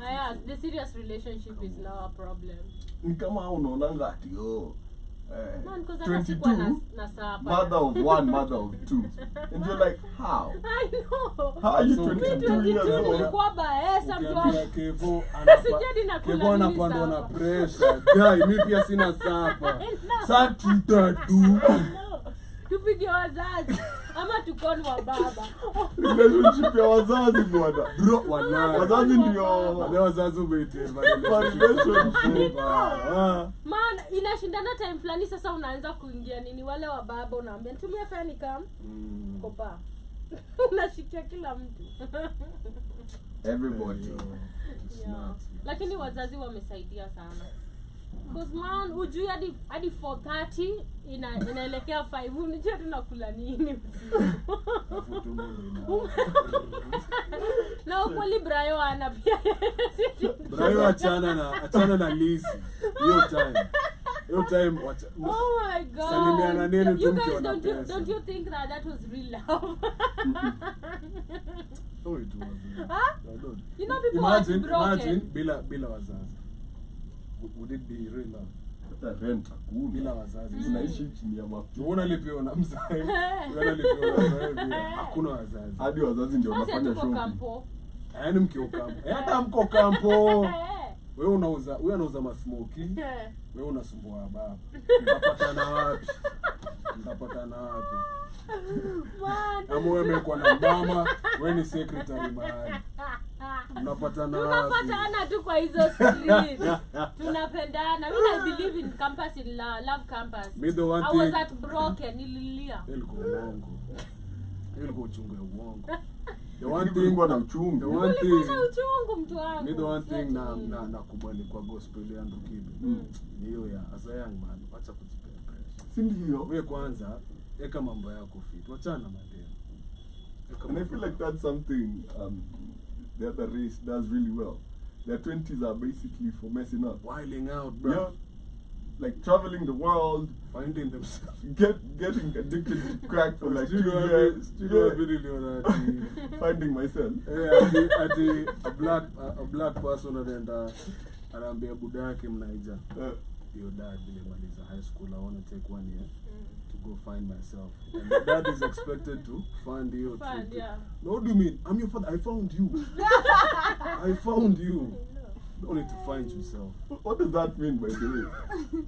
Taking what is it called? A gap year. And knowing what you They like. backpack all across Europe, Italy, France. Mnaenda mkilala kwa mahostel, ati mkisafa lakini kakinuka. Guy and a Venmo some man. Yeah. But They get into drugs. yeah, they always have that phase of like a drug addict for like 2 years. And it's in a foreign country where they're really suffering. Or Man. like proper suffering. Nikama wanaitangwa aje They're hawa? always suffering. Yeah. Amish. No. Yeah. No, that is called yo adandanga. The 1 year. Yeah. It's not even 1 year. Is it like I a month? forget. Yeah, the Amish. Yeah, the Amish. But kuna wazungu wenye wako stuck Mombasa wanaitangwa nini? Kuna jina huitwa. Sasa wamepatiwa jina sijui ati mzungu sijui nini. Na wanakuanga always wamechomeka the skin ni red like they look like leather. You know. And you'll find them somewhere in India making tea in a really bad environment, probably with diarrhea that has existed for like 3 weeks. They don't know what to do. They're about to die. Mliona exposure places cheapo Pika kwako. Cook at home, people. Cook at home. This is Kanairo. Watu wa mayai sita hapo. Check. Hiyo mayai unaiona hapo ikitengenezwa hapo. Na mayai iko na shell. They got a shell, I know, that's right. Ndio maana, by the way, people like never watu ushinda akili. Mbona upendi smoky? Miss Pendy Smoke. Kaki. Why? Nimetaka kula mshikaki though. Wala wewe unataka kula mshikaki. Wasi wa chip chop. Chip chap. Chip chop ni nini? Wasi wa chip chop hapa hivi. Na smoky. Na smoky na chip Kwanza chop. niko sangi smoky. Inakatiwa ndani. What are you guys doing? Hapo ni wapi? Miss money though. Mimi sijui. What you say? You remember at that time they I also remember, showed by the way. places where ngumu's are parked. Man, niliona hiyo shit guy ni chafu. Ya ngumu. Ngumu zinatupa kwa floor. Sisi ndo tunaongelea. Oh my god. Man, na venye mimi nazikulaga tao kwa streets. Tumbo yako nakwambia na street child. Kwanza nakulaga naitwanga je ya chapo. Chip chop. Chapo and a small chap. That's what's up, man. Kulangi smoky. Unajua hiyo kachumbari wanakwanga tu umechota hiyo maji kwa hiyo kasua hapo wakaosha. I don't like smoky. Nyanya. Hiyo nyanya imeoshwa tuna hiyo kama maji hapo hivyo Si chini. tunaona maji kwa hapo wanaosha hapo. Na imetolewa wapi hiyo maji? Si tunaona maji ni safi. Ama umeka Maji kukua kile imaanishi ni safi. Ukitaka smoky ni rahisi. Buy smoky boil. You guys. Kata kachumbari, kula. Ukitaka deep fry. No, but eat egg. One of the reasons why I'll always prefer egg to smoky It's shell. shell. Imeboiliwa na maji gani? Kwani iliingia ndani ya shell? Unajuaje? Ile boil mayai ka. Awe, hiyo mayai kama yatoboka hatutaki. Amonage anafoga haraka. It's like a skill. Sigonga. Alafu kwanza hiki kinamesaga yote. Ingine. Ngako akotagzini huko. Ingine.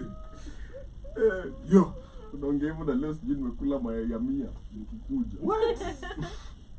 Shout out to you, man. No, like, but crave mayai. Lakini tuko nazo. Na tuko na nyanya Na tuko na nyanya na kitunguu. na chili. Basi. But imagine tawapata tu kwa streets. Hiyo njaa kupataga time. Oh my god. Kwanza Sijaelewa njaa. let us smoke Bila njaa ukipata tu kwanza kwa maji. Tutakuwa tu manchi. Ndio maana ase wana Oh my posting God. maklabu na like ma wines and spirits. Unajua kazi kishika unaweza itisha kaa. Juu ukiwa maji unatoka tu club. Guy, utakula. Unakulaga mtura pia kwa barabara. Nikawia. Mimi niliwacha. Niliwacha. Remember after that time I came complaining that I have a Lamborghini. Yeah. Yeah. I woke up in I had a SVJ, bro. So, and it was limited quick. edition. Limited edition, okay? 0 to 60. In 1 point. So, carbon fiber body. Yo. So, like, You know there are people who live with that condition all their life.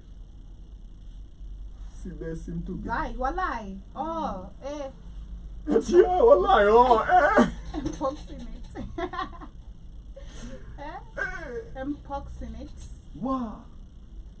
But that's a hard life, bro. That's a hard life. Diaper bana. Yeah, like, But they I know this is so wrong to say. Yeah, Zeko, she's a old Ushe, you're not like when like it's really bad. And this also you like almost na kojoa na whatever. Go to pale Biden. una Biden ba, una gatiani. Una Kamala Harris. What does that mean? Una Kamala Harris. Nah. I want to get the Biden part. See the diaper part. Where you have to, so that when you Wait, but that's Ngoja, disgusting. ngoja. That's you always know the Yeah, pose. I don't know, sure. If you have kids, you understand what this pose is. Ameishia sana. It's always like either they piss themselves or they put their pants on both. Yeah. And that man was in that stance, one and thing- you could see it like an askuma. One thing I'm scared of. Yeah. Again, for me. Diapers. Hey, yo. No. Diapers. There's a Walai. Oh, where apartment. You get That's used to why I it. do. ama ila tu unainoga mtu hivi and then they just puke on you. Yo. I've not puked on, but I've been pissed on. Yeah, like you get used to it. Like in Afghan point hardy. So let me tell you where the baby or whatever starts smelling. Once kids start eating like food, ndio sasa inaanza to get like stench. But when they are breastfeeding, whatever, yeah, they stench, but see, ile concentrated, because basically their food is body filtered. Yeah, but it's still not easy. Me tutakuwa na body ile ambayo sawa hiyo tu. Magoti yana. And then the first one inakuanga ya green. Yo, so moving on. Moving on very swiftly. Oh man. Zamina Kaid. Yup, that's it. Turmeric. Kwanza. Ah, shit. What? And then it's Rani. Kamlesh. But anyway, at the end of the day ends. You feel me? The day ends. But getting back on topic, yeah, as we conclude. People have very graphic things to think about. But it's your little demon, so Still. Still, it's easier dealing with your own. She's scared like everybody else's kids are annoying apart from mine. Same. Out of pocket. Same. Same. I kinda don't find the baby poo smelling bad. Not really. Hadi ya watoto wengine, ya watoto watu wengine. I'm straight. Wewe pia wewe. Uko na COVID. I'm straight. Loss of sense of Okay, like akiwa, let's say 1 month, 2 Uko months. na COVID. Sikuwa na smell. Very COVID. Hadi nilikuwa nakula na siski. Yeah, ilikuwa COVID. Nilikuwa nakula Shmani, that's COVID. pineapple venye iko na sugar mingi. Sikuwa nasikia taste. Shmani, Hadi that was COVID. sugar, anything. Shmani. that was Whatever. Actually, kumekuwa in the last Little 2 sense weeks, of smell. kumekuwa na whatever ya COVID. Yeah, because even when I went with my pops, OC, aliambiwa hivyo. Yeah. Like, hey, hizi homa tuna treat ni COVID, ni venye gava itaki. Yeah, because a friend of mine. Nioma tu.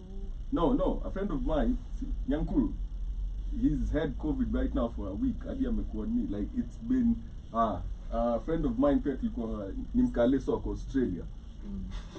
really COVID. No, it's COVID. Like it's just that. Right now they're spraying, of course, the air. But Yeah, like there's a It's- outbreak. It's just not at the heavy. Homa. What after 2020, mwili ilisha, but it's COVID. Like the symptoms are there. But Sai, they're playing it down so that they don't. What they are running with exactly? They're running with that. That's the new scare tactic. And do you have the bad flu? That's what. No, for food control. So, sir, do you guys think monkeypox is about to be a thing? Because you remember COVID ilianza hivyo tu. It's a thing. Like Already. we were. No, I'm saying kila mahali. There's a video I sent. I'll send the link to you to watch your skin. There's someone, a lady who exposed mwenye anawaka huko. Bill Gates, of course, the way he's always, of course, been used to Yeah, be the doing front, that thing. the face of the everything. They've already declared this an emergency. Like it's already they're already running with it. Yeah, but I don't What they're like looking how at is the they're- schematics. I don't know why. How does this they're- work? They're selling it as like, hey, shit, iko Africa. Yeah. Of course, it's not making sense. No, but I'm asking, do you guys think like it's about to be COVID will. level? It will. It depends. Because you remember COVID ilianza kimchezo. It will, kwa sababu sahi monkeypox especially ni so they're gonna promote the fear agenda. People are gonna be scared. Those who do not understand what's going on, they're gonna be like scared, and they're gonna get the job because that's the Alafu hii agenda. kwanza wameshika hadi kukulana pia. Is a way to transmit. Yeah. We? 70? But it's only 70 what? Increase in men having sex with men. Oh, I Is saw it that. really men having sex with men ama wanakula pia matako tu? No. Huh? I'm just asking. No, I'm just asking. Did you see her face? Yeah, I'm just Did you asking. see her fucking face? I tried to like, no. I'm like, what? Unajua inanikumbusha nini? Tudema alisema ati mamangu aliniambia kuna kitu ushaifanya sijafanya. Ati akamuuliza ushaitishwa simu tu. Where? No, yeah, niko like, no, I'm just asking by the way. Because me not No, it's trying. not that. I'm just Johnny, trying what to sit happened? down and think Yo, about niggas it. is fucking niggas, man. Really? Yeah. That cannot lead to that. I'm doing your story, just Star Cyber. That cannot lead to that though. You guys have not seen her story? No? But Put kwanza us kabla on. Star Cyber. That cannot lead to that. To mpox. Hey. But you wamesema just sexual intercourse. They didn't specify the orifice. Bro, you digging on shit. That's what's up. Oh yeah, Star It's Cyber shit. is apparently some joint in Tao CBD where guys, just guys, show up to jerk each other off. And exposure ilianza after one chick who was on a basic couples zenye hizi couples zenye wanajipostigi, you know, goals nini. Then some guy commented, unaringana huyo boy na tunakugana. And then your story comes out. So apparently it's a joint, people show up and guys just milk each other. So it's like what, Spartacus. peephole type of thing, or is I don't know like the cubicles? specifics. I don't know the specifics. Yeah? Yeah. What? Men brothers. No. It's not a brothel. This is an orgy. Because they're not paying each other. It's do me, I do you. What? And apparently majority of the guys are like in, you know, relationships with chicks. So that's why for that your story of job is niggas niggas, man. So if Dudes out the here. cases increase, actually it's gonna be men who are doing it, affecting women. Alafu anakulete. Si ndio hiyo, atakuwa affect. So if literally the number of cases rise on women, it's gonna be because you're sleeping with someone who is actually digging a man's Not really. There was Yeah. a case. There was a But inapatikana Si wamesema transferred it's really. sexual intercourse. Like But Si ndio, si mentally, unaningia, ukisema bro. research Like- inasema mentally it's through the ass. you from the ass you come. But see, no, I'm saying, Like you that. guys don't realize how many chicks Mm. also do that. Story seem to. It's a lot of chicks. Yeah. Yeah. And that's why I asked your story ya madem kukula pia nyuma. Cannot bring monkeypox. It can. It So can. it's quoted by them. Yeah. That's what I was talking Yeah, about. so ukiwa nje na watu ni Cause hey yo, Hivyo kuna pimple ingine akishona ngumi. Hapa hivi, ingine hapa. Ya ngumi. Yeah, alafu unajua hii hakuna kujifanya. Hii tunakuona tu. You by there, like, we know. Naughty, naughty, naughty. Put an Indian We accent. know what you did. Naughty, Naughty, naughty. We know what you did last weekend. Mpatie jina ya Mluya. Yo, but shout out to Salasia. Salasia is the epitome. No, Salasia is the epitome of chasing your dreams. You know, like after Hudadi wameanza kuongea vizuri. You know, like, what? Manifest, bro. Manifest. But with money. It's money. Yeah, Manifest. in Manifest. Ni festival ya money. You feel me? Hadi alimwambia I got you baby. Ama alimwambia ni Acha nikwambie. Sasa waza kuongea hivi. Si Huda alimwambia it's me and you boy. Come on. Man, salary yake hiyo 3 so uda nachukua na Toa yote na wanaenda party. wanaenda usiku. Dubai trip moja. One day in Dubai. Salasi anarudi anauza gari. Angoje next month. Yo, lakini Atafanya Salasi akuwe corrupt. hiyo story ya Mpox Mona inaenda kuzoza. Yeah. Like it will be a thing, like a pandemic. Yeah. That's what I was asking. Yeah. it's gonna be a pandemic. Yeah. It's Either already been declared either a that global or they're going to emergency. Ebola it. So what they do, Once they do that, it's Yeah. over. I'm not from Ocho Vidondo then. so what they, there are several ways they can go with it. So they can declare it that and then have They already have, not can. No, as in, see, I'm giving you scenarios. Okay? Like they've done that. So what next? They can decide to make it a global thing or controlled sections, which is what they do with Ebola, whatever. Lockdown. Yeah, so like if you've ever noticed when Ebola is anywhere, that place is isolated. It's zoned out. Exactly. So even people with lifestyle choice illnesses that might need emergency are never taken care of. You get? Because even the health officials are afraid to get into that area. So what they can do is they can decide, so I may put it like it's a very big problem in Africa. They do what they do in specific countries where it's controlled spread, which they also did with 1990s with homosexuals and the HIV AIDS. You know, that's how they spread it. Like it was zoned out. And then the story became Africa. Then they started doing those UNICEF ads. Save an African child for 40 cents. Did you know that for 30 cents you can save Mutombo, Mutumbi, Matombo? Can't forget the clip. That kid has a fly in his eyeball. He has a kwashako. He's naked, but you can't see his wiener. No, like He's crying. Yeah, like The mom's boob is outside. you know, and they look dejected, like they have. And then, have you ever seen that photo of that child starving and a vulture behind him? You know that photographer committed suicide. And it's an award-winning Yep. photograph. Yep. That photographer committed suicide because he couldn't help that child. And that child died and was eaten by that vulture. And he won, was it a Pulitzer? He won a very big award for that photo. An award that gave him millions of dollars. But he murdered himself. Okay, no. He unalived himself. Yeah, because anyway.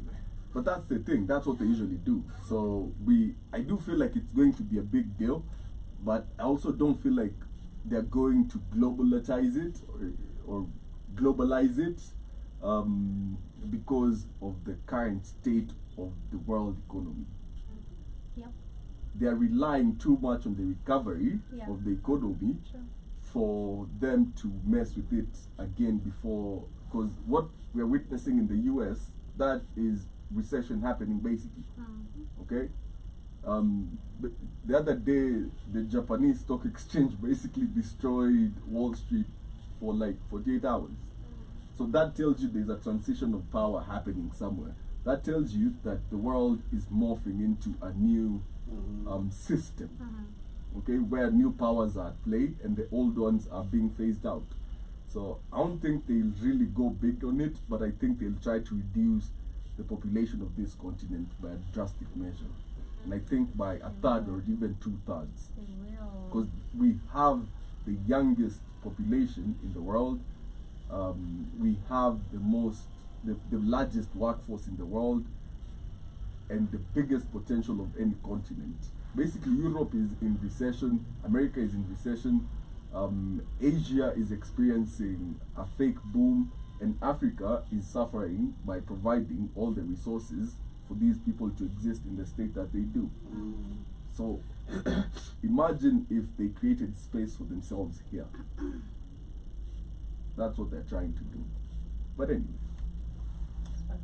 you can tell us in the comments below what you that's think messed about up, man. today's topic. Yeah. Would you prefer a girl that is what society considers wife material, or would you like a spoiled girl that keeps you on your toes and forces you to make more money and more money to keep her happy? Yeah. Or would you like a combination of both? They are called shmanis. Yeah, you can tell us in the comment section below.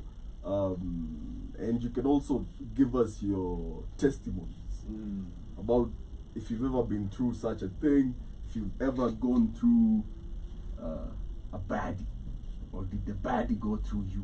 Come on. Better yet, did the baddie go through your bank account?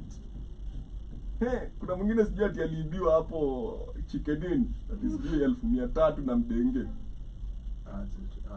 Ati zilitolewa kwa benki. Akiwa hapo wakikula kuku ama Sijui, something like that. Kilimpatia card. Wow. First of all, anyway, if you don't understand banking, that story might seem true.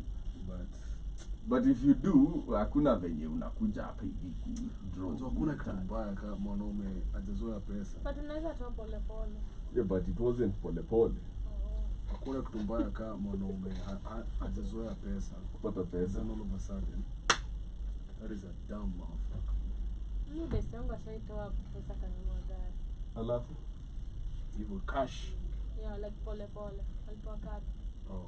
280. like, so the other day, a friend of ours wins. Alipa gari pole pole kaenda kuchukua. You see hii kitu watu wanacheza hii ya ndege, aviator. So he's Ati? aviator, this ndege thing that people are playing now. Yeah, kubet. Yeah. You don't know it. Hata mimi nimejua juzi. Walai. What's a dream? Legend.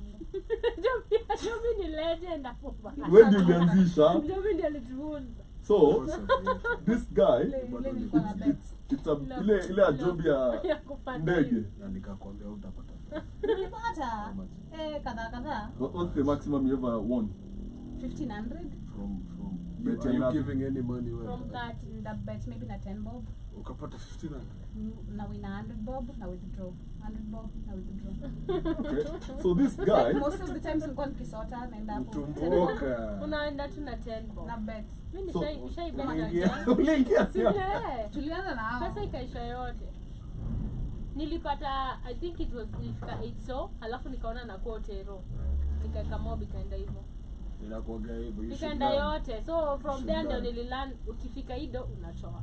So this guy alieka 200 kwa aviator. We, Then yeah. simu ikahang. Sawa.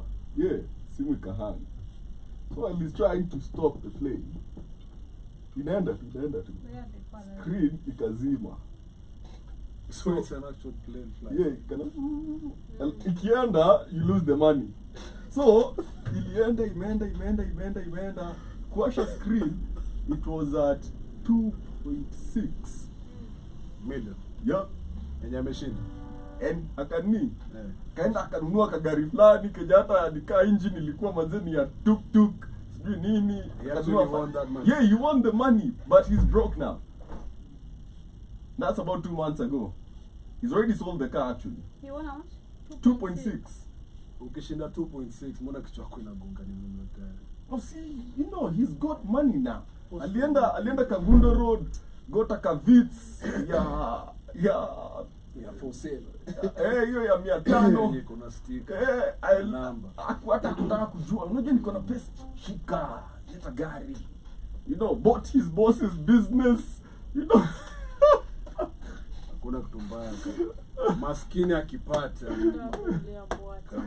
You know, like now the business is dead. So, he sold the car for 150. 2.6 sounds like a lot of money, but it's not. Yeah, when you start misusing it, We have right now he's broke, and hakununua shamba, hakulipa hata rent ya pali anaishi. So you guys know JB Masanduku. Yani kuzo ya my aunt. So my aunt is married to her father. So kuzo. Back in the day, this guy won, is it like 8 months? He went to TZ 48 hours. And this is 8M back in the day. Back in the day. Yo, 48 hours. I feel like we should start teaching. Why? What? Wait, what? 48 hours. You should. This is why people never understand the value of Imagine used to money.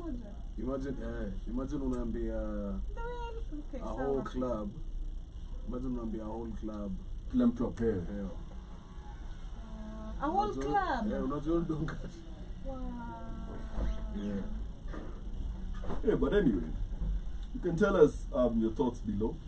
Wow. 48 hours. What's the most money you've ever wasted in a night? Damn. You are And I welcome, can Lash. guarantee it was Well, attached to post-nut club. Where? Huh? Where would you stand? Mbona upendi mental health yangu? Why do you want me to go back there? Gavin? Too much. How much is too much? Give us a figure, man. Before I give you a figure, let me tell you a story. Tunasemaga we don't regret. Just Unajua. give a figure. Don't justify Kamlesh. It's not justification. Unajua like hatutaki It's like- backstory, No. Don't give the story. hatutaki Yeah. context. Me, You don't you have see how to you're the saying? story. You see how you're saying you should get used to money? Yeah. You should get used to money. You should. You have It to. was basically like my first ever check in nilipata from my own thing. Like, Shughuli. yeah, it was about 75. It didn't seem money. Mimi nishaiskwanda ka 40 in Okay. like Mm. minutes. In Wow. minutes. Less than an Yeah, hour. poetry. Ka 40 nishaiskwanda ka 40 in less than an hour. Maybe. Wow. An hour. Less than Okay. Maybe. Mm. I think 8. 8K. Very small. Yeah, Okay, too much. too much. I need to preserve my name. Na hiyo 8K inakushow tulikuwa na Ilikuuma. job na Kenya tulikuwa tunajoke. I feel like that was it because What were tulilipwa. you More than 9. Tulilipwa na the next morning hatukujua, but I was less 8K.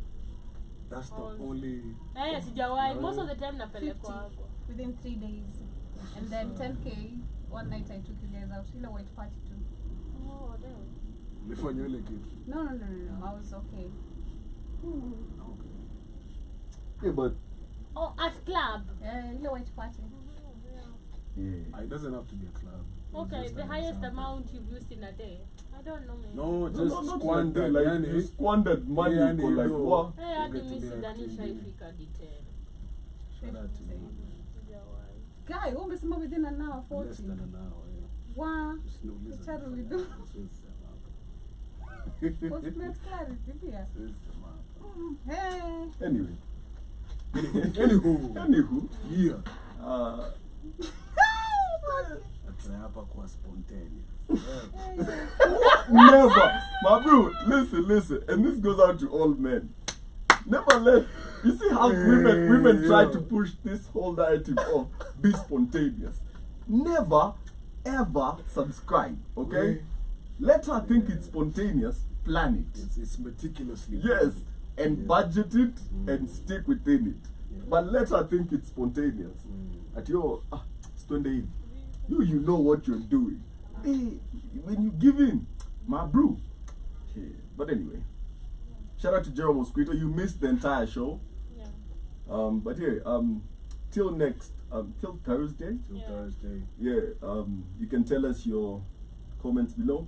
This has been the Black Kings Frequency on the Black Oat Fire Network, the media of the 21st century. And this is where you get the best conversations. You can run this back, send this link to your friends. Let us know, would you date a spoiled girl or a wife material, yani pretty vishy?